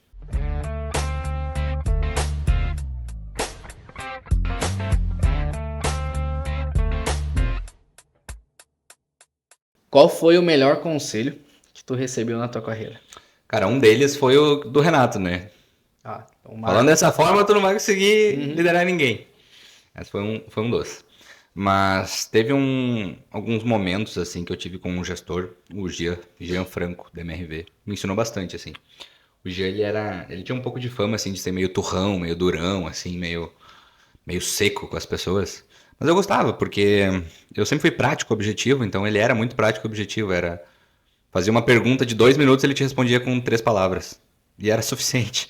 Eu lembro que ele respondia os e-mails, assim, às vezes com pode. Ou, tipo assim, mandava um textão, ele falava assim, não. Sim, pode. Tipo, extremamente objetivo, assim. Mas funcionava. E aí eu lembro que teve umas metas quando eu era gerente da House da MRV, que ele entregava pra gente e eu tentava negociar a meta. Tipo assim, tua meta esse mês é vender 25. E eu tinha, sei lá, 8, 10 pessoas na minha equipe. Aí eu, pô, minha equipe é nova, assim, assado. Eu tô com 4 novatos, 5 novatos, vai ser difícil chegar nesse número, que tal, não sei o quê. E eu lembro que uma vez ele me falou o seguinte, cara, olha só, eu recebi uma meta aqui, eu tenho que fazer um desdobramento de meta entre todos os gerentes. Eu acredito que tu tem potencial para entregar esse número aqui. Então, preciso que tu entregue. Não tem choro. Essa é a meta. Acabou. E por que isso foi um conselho bom para mim? Na verdade, não foi um conselho, né? Eu tirei disso aí uma lição, que é o seguinte, cara, tem que fazer o que dá.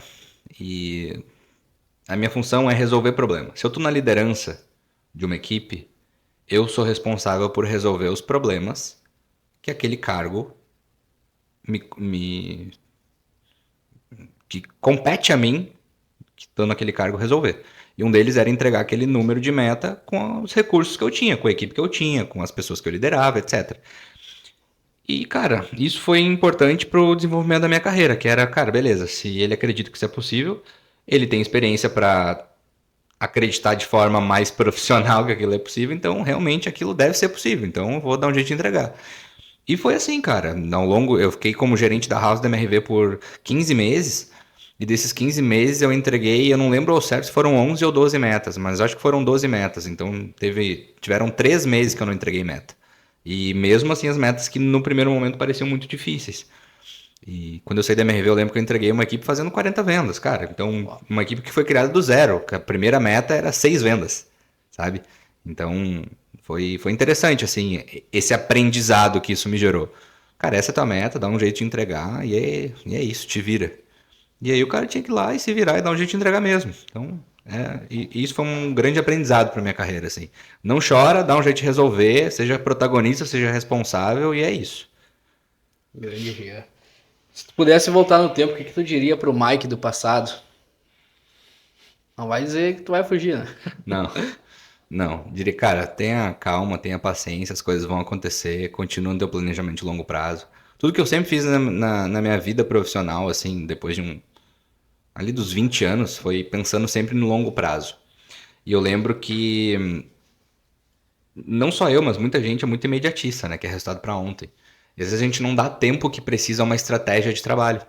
E eu lembro que logo que a gente começou a imobiliária, a minha estratégia era a criação de conteúdo. Por quê? Ninguém me conhecia. Por mais que eu tivesse um excelente resultado na MRV, eu tinha ficado no top 3 do BSC Brasil, que é o Balanced Scorecard da MRV, entre mais de 300 gerentes. Ninguém sabia quem era o Mike.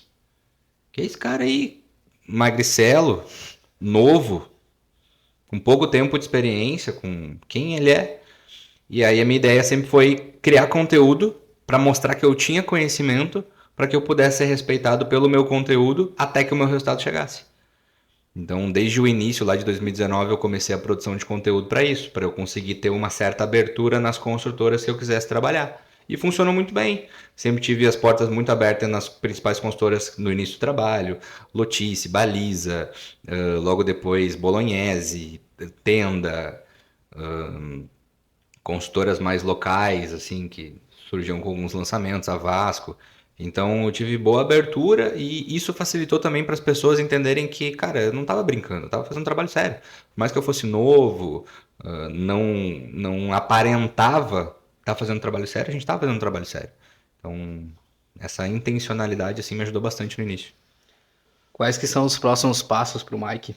Algum projeto, sonho, Cara, desejo? próximos passos tem a ver com a escala da Movice, né?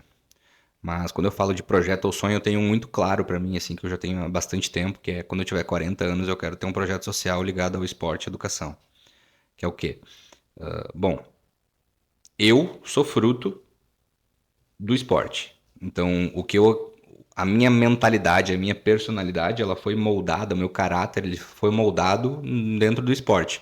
Escolinha de futebol, luta, escolinha que tinha muitos esportes envolvidos. Então, eu sou hoje uma pessoa competitiva, resiliente, consistente, que sabe perder, que sabe vencer, que sabe trabalhar em equipe por conta do esporte. Então, se o esporte fez isso por mim, e a educação que a minha mãe pôde me proporcionar de, putz, me incentivar a empreender, me dar a oportunidade de ter uma educação. Minha educação foi simples, pública, mas eu tive. Isso já é um privilégio para muita gente, né? Então, eu posso dizer que eu sou um cara privilegiado por ter tido o esporte na minha infância e ter tido educação na minha infância. Então, eu queria poder proporcionar isso para pessoas que não tivessem essa condição, para pessoas carentes, para pessoas pobres, para primeiramente para minha cidade, onde eu nasci, para o bairro onde eu nasci e quiçá para outras localizações, né? Para poder abranger mais pessoas, para poder dar essa oportunidade para mais pessoas. Então eu tenho muita vontade de fazer isso. Como se fosse uma escolinha de futebol, mas que não treinasse somente o físico e o técnico do futebol, mas que treinasse a mentalidade da gurizada. Que treinasse o empreendedorismo, que ensinasse educação, inteligência emocional, que ensinasse inteligência financeira, que ensinasse empreendedorismo, ou seja, trabalhar toda a mentalidade dessas crianças, além de trabalhar a competitividade, saber perder, saber vencer, trabalhar em equipe, resiliência. Porra, o esporte ensina demais. Então, hoje, por exemplo, hoje eu estou conseguindo empregar 53 pessoas dentro da Moves. Meu sonho é conseguir empregar 3.000, pelo menos.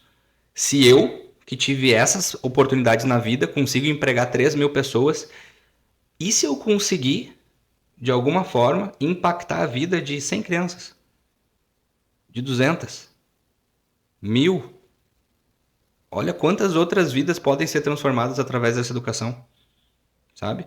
Então acho que isso seria um legado que me deixaria feliz, assim. No momento que eu conseguir realizar isso, eu consigo pensar assim, beleza, agora eu posso morrer em paz. Que massa. A minha contribuição que eu poderia dar tá aqui, mas eu quero poder ter a oportunidade de construir isso em níveis maiores, assim.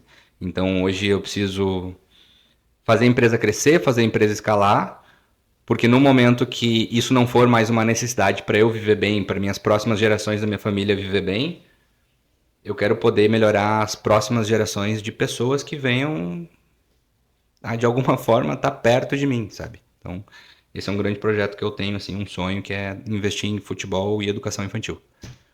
Esporte em geral, né?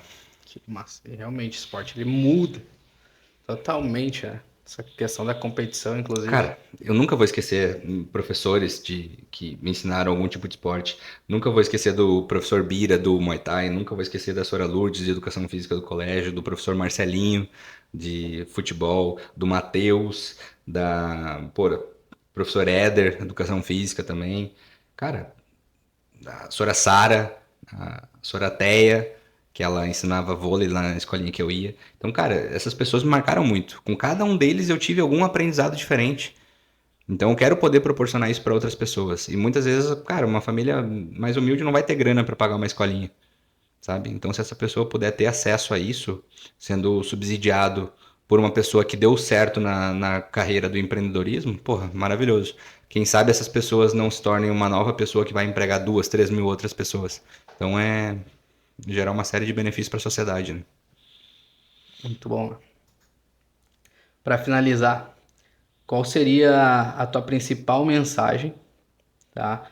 Para aqueles que estão nos ouvindo aí hoje e querem alcançar um próximo nível na carreira. Tá. Antes, quando eu li essa pergunta, eu pensei assim, cara, o que eu vou responder?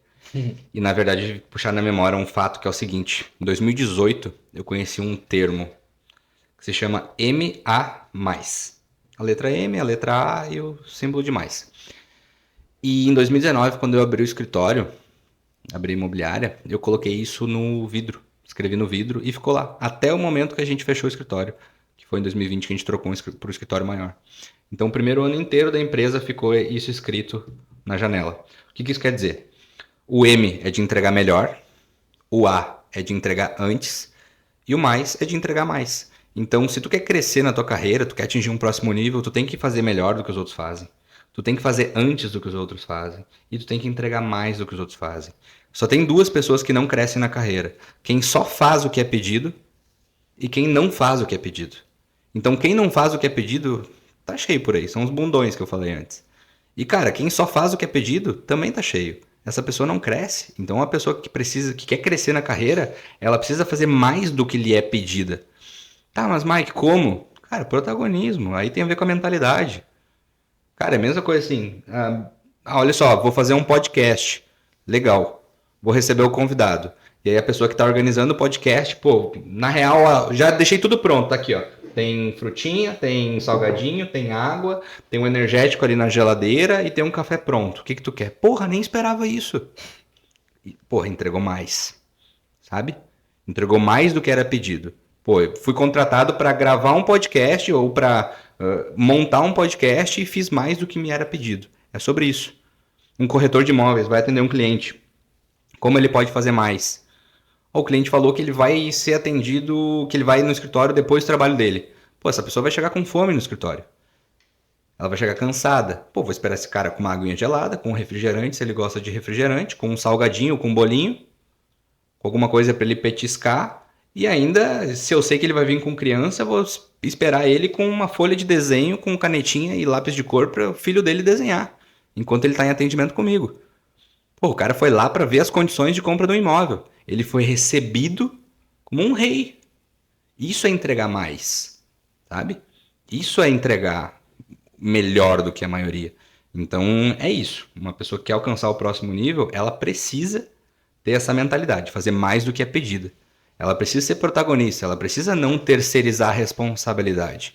Ela precisa se encarar como a principal responsável pela carreira dela. Então não adianta ela querer esperar que a empresa invista no desenvolvimento dela. Não, ela tem que fazer isso. Ela tem que fazer isso. Afinal, ela que quer, né? Perfeito. Onde é que as pessoas podem te encontrar? Instagram. Olha aí. Instagram. Meu Instagram é @Mike Terres, Vich, digital. Tem como colocar aqui no o arroba? É isso. Esse. Mike Terres. Pode me mandar lá. Sou eu quem responde os directs, sou eu quem responde as caixinhas de pergunta. Até um tempo atrás tinha meu time de marketing chamando lá o pessoal para vender a Universidade de Imóveis, mas agora a gente cessou essa tarefa, então sou eu quem responde tudo. Pode falar lá comigo que vai ser eu respondendo, fica tranquilo. Muito bom. Cara, muito obrigado pela tua vinda aqui. Tá? Te agradeço Foi o convite. muito importante, sei que... Adorei o salgadinho, comi quase tudo. Sei que a tua história ela vai inspirar muita gente. A mensagem que tu passou ela foi muito clara, então, cara, só tenho a agradecer pela tua presença, por tudo que tu representa aí também dentro do mercado imobiliário, tá? De coração. Pô, tu hoje é uma inspiração para nós também. É um cara que a gente segue aí já há um tempo. Pô, esse cara ali faz, eu também vou poder fazer. É uma referência que falta bastante hoje no mercado. Falta bastante hoje, principalmente para nós imobiliário. Obrigado. Então, obrigado pelo reconhecimento. Muito obrigado, tá? Tamo junto nessa. Vamos ir para a próxima. Quero agradecer aqui, ó. Vamos lá. Quero agradecer aqui você que está nos assistindo, tá? Mas antes de te agradecer, eu quero agradecer essa empresa que faz o negócio acontecer, tá? A empresa que é responsável hoje pelo nosso podcast, é responsável pela nossa marca, pelo nosso tráfego pago e assim como nos ajuda, pode ajudar você empresário, você corretor, ou seja, quem aí está assistindo. É uma empresa de tráfego pago e o trabalho é excelente. Eu até gostaria de quebrar um protocolo, né? Não sei se eu posso. Seria bom, né? Seria bom. Chama. Quebrar um protocolo para trazer a pessoa responsável, só para mostrar a cara que esse cara aqui é quem faz o trabalho acontecer de fato. Pô, tu tem que aparecer, pô. Os caras me pegam desprevenido, não tava no script, vamos dar uma punição depois aqui, né? Porque, pô, chama o cara assim desprevenido, nem saiu, nem cortou o cabelo, é complicado. Deixa eu até passar aqui, agradecer. Vai pro ladinho um pouquinho aqui. Vamos lá. Olha só, tem que falar perto do microfone. Microfone, tu recebeu a orientação bem, né? Mas, cara, é legal porque eu falo em nome da empresa, da Vit, em nome da minha sócia também, a Alessandra, que tá aqui, em nome de toda a equipe. É um prazer muito grande a gente participar do podcast porque a gente tem uma proximidade muito grande com o mercado imobiliário. E tá aqui participando do podcast, a gente aprende muito. O Mike aqui, olha que aula que deu para nós hoje, né? Então é um prazer a gente ser parceiro aí. E, cara, obrigado, Mike, pela presença aí. Tamo E junto. obrigado pela parceria. E tamo junto. Toca a ficha aí, cara. Não quero protocolo mais. Vamos quebrar mais ainda. Tá certo? Então, pessoal, a Vit Digital, de fato, ela é uma empresa muito importante, tá? Para quem quer escalar no seu negócio. E também agora querendo agradecer a você que nos assistiu até aqui. Eu tenho certeza que esse conteúdo ele é muito relevante para ti que está dentro do mercado imobiliário, para ti que quer abrir uma empresa. Então, assim como está sendo para você importante, compartilha com quem pode ser interessante também, para o teu coleguinha ali do lado, para uma pessoa que está pretendendo empreender, que eu tenho certeza que vai ser bom para ele. Agradeço então, até o próximo episódio e bora para cima. Valeu, tá, meu? Vamos pra cima. Bora.